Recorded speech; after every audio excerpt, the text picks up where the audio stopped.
Hello and welcome back. Now I will be continuing Phoenix Wright Ace Attorney. We are still on episode 2, Turnabout Sisters. Last time we did some investigating, talked to the detective, Gumshoe, talked to Miss May, found a wiretap in her room. Grossberg turned down the offer to defend Maya, so now we are her lawyer. And we're gonna start the trial. And we're going to see how this goes. September 7th, 10 a.m., District Court, Courtroom Number 1. There he is, in the flesh, Miles Edgeworth. Court is now in session for the trial of Miss Maya Fay. Prosecution is ready, Your Honor. I'm just going to make him British. I don't know why. The defense is ready, Your Honor. Miles Edgeworth. Better not show any signs of weakness today, or he'll be on me in an instant. Mr. Edgeworth, please give the court your opening statement. Thank you, Your Honor. The defendant, Miss Maya Fay, was at the scene of the crime. The prosecution has evidence she committed this murder. We have a witness who saw her do it. The prosecution sees no reason to doubt the facts of this case, Your Honor. I see. Thank you, Mr. Edgeworth. Let's begin then. If we may call our first witness, Your Honor. The prosecution calls the chief officer at the scene, Detective Gumshoe.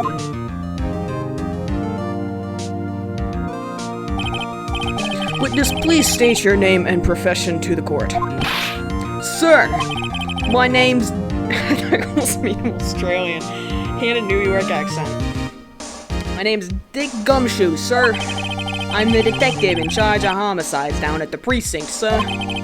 Detective Gumshoe, please, describe for us the details of this murder. Very well, sir. Let me use this floor map of the office to explain. I can't nail the accent right. The body was found by this window, here. And the cause of death? Loss of blood due to being struck by a blunt object, sir. The murder weapon was a statue of the thinker found next to the body, sir. It was heavy enough to be a deadly weapon, even in a girl's hands, sir. Well, hey, that's a little sexist, don't you think? The court accepts the statue as evidence. You're still calling it a statue. Floor plans. Now, detective. Yes, sir. You immediately arrested Miss Maya Fay, who was found at the scene, correct? Can you tell me why? Yes, sir. I had hard evidence she did it, sir. Detective Gumshoe, please testify to the court about this hard evidence. Witness testimony. As soon as the phone call came in, I rushed to the scene. There were 2 people there already. The defendant, Miss Maya Fay, and the lawyer, Mr. Phoenix Wright. I immediately arrested Miss Maya Fay. Why? We had a witness account describing her. The witness saw Miss Maya Fay at the very moment of the murder. The very moment, you say. Very well, Mr. Wright, you may begin your cross-examination. Yes, Your Honor. Cross-examine what? I couldn't see a single contradiction in that testimony. Whoosh. Smack. Hey, Maya just threw something at me. What's this? When my sister couldn't find any contradictions in a witness's testimony, she would bluff it and press the witness on every detail. The witness always slips up and says something wrong. It worked lots of times. Should have expected Maya would know some of her sister's tricks. Alright, let's give this a try. Something the matter? No, Your Honor. I'd like to begin my cross-examination. I'm gonna cross-examine the fuck out of you. Maya Fay's arrest. As soon as the phone call came in, I rushed to the scene. 2 people there already. Defendant, Miss Maya Fay, and the lawyer. Immediately arrested Miss Maya Fay. Why did this account describe her? Miss Maya Fay, very moment. Hold on just 1 second. Yeah? If I heard correctly, you said you arrested her because you had hard evidence she did it, correct? Huh? Did I say that? Me? I heard you say it. You did say it. You said it. Exactly what about the suspicious woman in pink's claim was hard evidence? What? Miss May isn't suspicious, and she sure isn't pink, pal. She's very pink. Well, I guess she is pink. That's enough, Detective Gumshoe. Do you have any more solid proof other than her claims, Detective? I guess pressing can have its advantages. Yeah. Sorry, I got the order of things mixed up in my testimony, Your Honor, sir. There was something I should have told you about first, Your Honor. Very well, Detective. Let's hear your testimony again. I think when you press, it's basically the same testimony, just with some details. Okay. After securing the suspect, I examined the scene of the crime with my own eyes. I found a memo written on a piece of paper next to the victim's body. On it, the word Maya was written clearly in blood. Lab test results showed that the blood was the victim's. Also, there was blood found on the victim's finger. Before she died, the victim wrote the killer's name. How do you like that? That's my hard evidence. I keep changing his accent every other word. Before we begin cross-examination, I have a question for you, Detective. Your Honor, why didn't you testify about this vital piece of evidence the first time? I know, I'm real embarrassed I forgot about it, Your Honor, sir. Try to be more careful. Very well, the defense may begin its cross-examination. I know what to do here.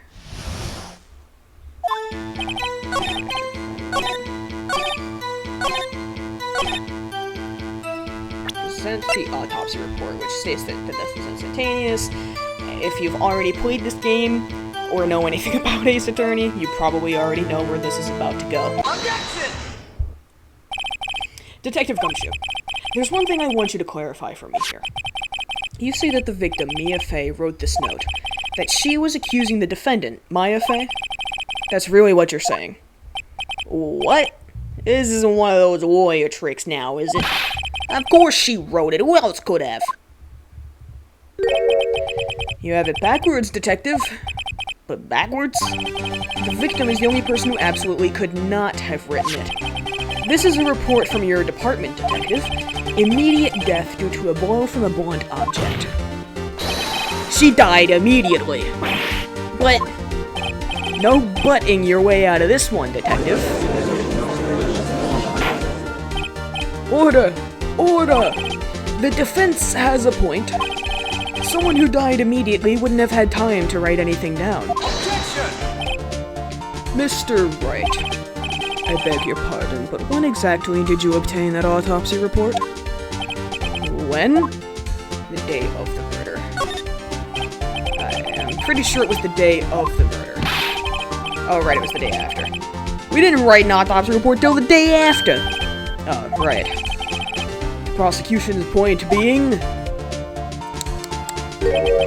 that autopsy report is outdated, Your Honor. What? A second autopsy was performed yesterday, at my request. Death was almost immediate due to a blow from a blunt object. But there is a possibility the victim lived for several minutes after the blow. I received these results this morning. No way! Can you do that? Is that an actual thing you can do in court, is just present a new Are autopsy reports even... Who even knows? Your Honor, it's quite easy to imagine that the victim did have time to write Maya. That is all. I rest my case. I see! Damn you, Edgeworth. God, why are you so fucking hot? I should have known you'd have something up your sleeve.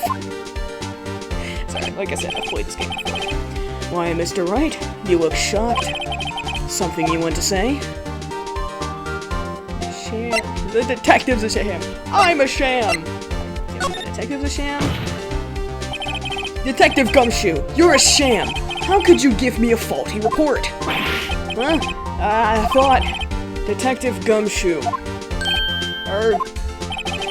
I'm disappointed in you handing him the wrong report like that. I'm sorry, sir. You are at fault, Detective.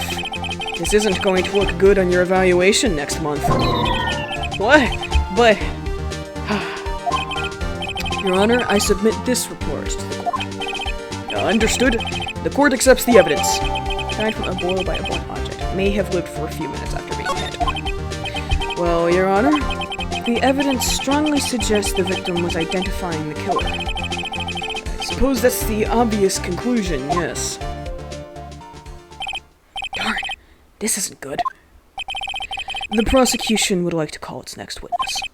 This poor, innocent girl saw the murder with her own eyes. Let the witness, Miss April May, take the stand.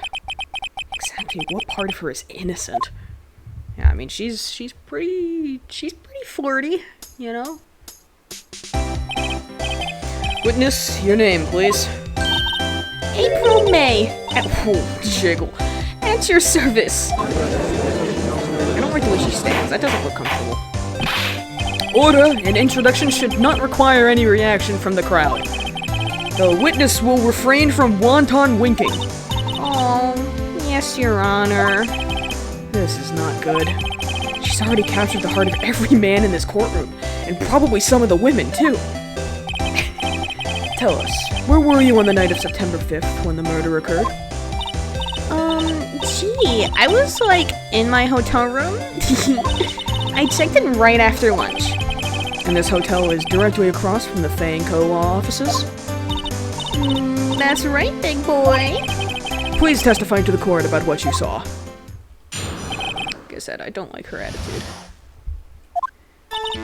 It was like 9 o'clock at night. I looked out the window, you know? And then, ooh, I saw a woman with long hair being attacked. The one attacking her was the mousy girl sitting in the defendant's chair. Then the woman, like, dodged to one side and ran away. But that girl, she caught up to her and she hit her. Then the woman with the long hair, she kinda slumped. The end. That's all I saw. Every little bitsy witsy. She doesn't look like she's wearing a bra.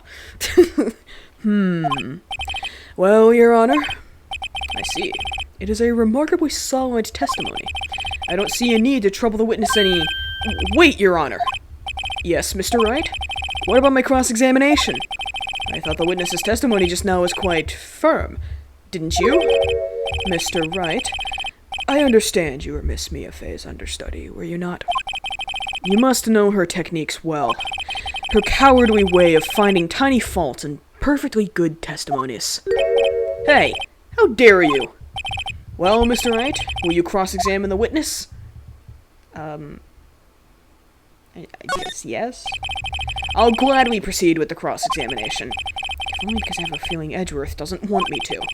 She has to have some weakness. Very well, you may begin your cross-examination. Okay, I don't remember what to do here. And I'm just gonna say this now, I am not above looking up a walkthrough if I feel like I need to. I'm one of those people, like, if I need a walkthrough, I'm gonna use a walkthrough. It's like 9 o'clock at night. Is that concurrent with the evidence? I guess it would have to be. We've got the window, you know.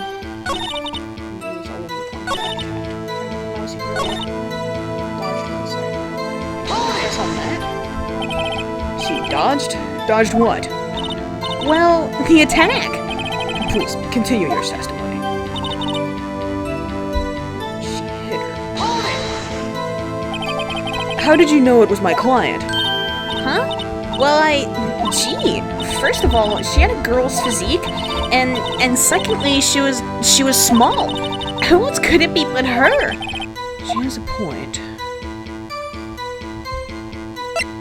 I question your testimony. Hold on a minute! That testimony stinks! What? Miss May, I'm willing to bet that you're lying. Are you telling the truth? Did you really see the defendant? I mean, considering this is happening, I'm assuming I went in the right direction. Ow, I just scratched something too hard. Mr. Wright, what's the meaning of this? Yeah, what is the meaning? Somebody tell me because I'm clueless. About this, I mean. Okay. If you had really witnessed my client, Maya Fey, you would have noticed her clothes before noticing her physique. Alright, yeah, she wears the big robes. No one wears clothes like this on a daily basis except her and probably other spirit mediums in training. And I'm no expert on fashion, but her hairdo looks far from normal to me. I mean, this is nothing more than a technicality, but whatever. However, the witness's testimony mentions neither of these things. The testimony is bogus. But... Still, we don't know if she was dressed that way the night of the murder. She was, Your Honor. I saw her. And so did Detective Gumshoe. What do you say to that, Miss May? What are you trying to say, you mean lawyer? I saw what I saw. I just didn't think all the trifling little details were necessary, darling. Miss May, the court would like to remind you to please omit nothing in your testimony. I'm sorry, Your Honor. I'll be a good girl, I promise. Your testimony again, if you would. Damn, I almost had her.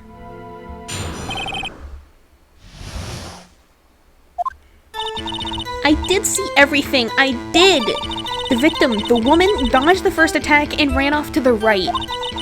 Then the girl in the hippie clothes ran after her.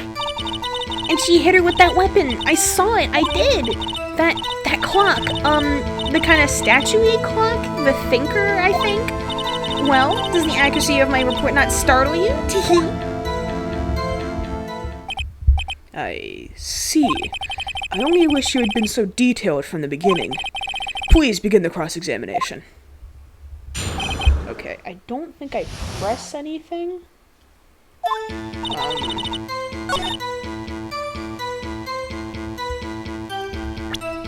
I'm not gonna actually present anything, I just need to look at this.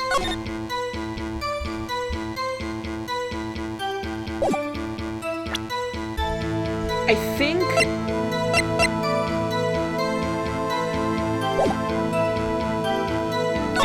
I know what to do.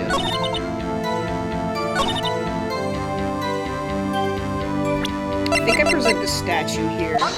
Because how could... yeah. Miss May, what you said just now is quite revealing. Because how could she have known it was a clock?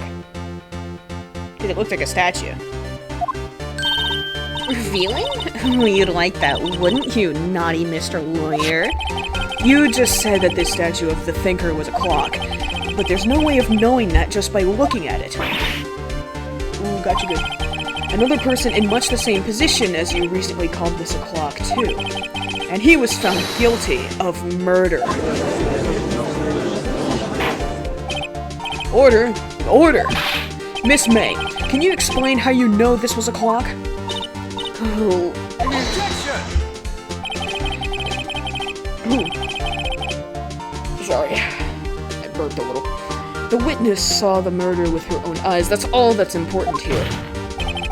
The defense is trying to confuse the issue with trivial concerns. Yes, of course. You will withdraw in your question, Mr. Wright. No the fuck I won't. But questions are all I have, Your Honor. And as you may recall, I've caught murderers with these questions before. Once before. Well, only once. Yeah. Objection sustained. You may continue to question the witness. Whew, that was close. If you stopped me there, the trial would be over. Huh? What? So, what happens now? What happens now is you answer my question. How did you know it was a clock? What? That's... because I heard it? Yeah, I heard it say the time. So, you've been to the law offices of Fay & Co.? No! Hey, I didn't say that. Why would I go there? I heard it from my hotel room. The law offices of Fay & Co., where the murder took place, is very close to the hotel. You could easily have heard the clock. Well, Mr. Wright, are you satisfied? No, it wasn't working. Big brain, I remember. No, Your Honor. Can't give up now. I'm not satisfied because... it couldn't have rung. Your Honor, members of the court, it is inconceivable that the clock in question rang. It's empty. That clock is missing its clockwork. Got him good. How could you possibly? Just take a look, right now. Oh! See anything interesting, Your Honor? It is as the defense says. This clock is missing its clockwork. It's quite empty. Mr. Wright, would you care to explain to the court the meaning of this? It is as you can see. The clock was empty. It couldn't have rung. Therefore, this witness is a big fat liar. Fat? That's right, I said it. Well, Miss May? Tisk tisk. Quite a show you've put on for us, Mr. Wright. He knew the clock was empty. Somehow he knew. He knows all. I'm afraid you've forgotten one thing, however. Indeed, the clock is empty. As you say, it can't ring. However, we must ask, when was the clockwork removed? If it was after the witness heard the clock, then there is no contradiction. That's true. That is a possibility. No, the fuck it isn't. The clock might have been emptied after she heard it. And that is exactly what happened, Your Honor. Well, Mr. Wright, can you prove when the clockwork was removed? Fuck yeah, I can. Ho-ho. Impossible, of course. I have proof. What? Wasn't it you who told me proof is everything? Well, I was listening. And now I'll show you the proof you like so much. The evidence that proves when the clockwork was removed is the phone conversation. Yeah, 9:27 a.m. She says, the clock isn't talking right now. Yep, the clockwork. Yep, I'm right. Take that! I'm never wrong. Take a look at this. It's a very cute cell phone. Ooh, you have a girly phone. Wait. This isn't my phone. Listen. This is the defendant's cell phone, and it contains a recording. A recording of a conversation she had with the victim on the day of the murder.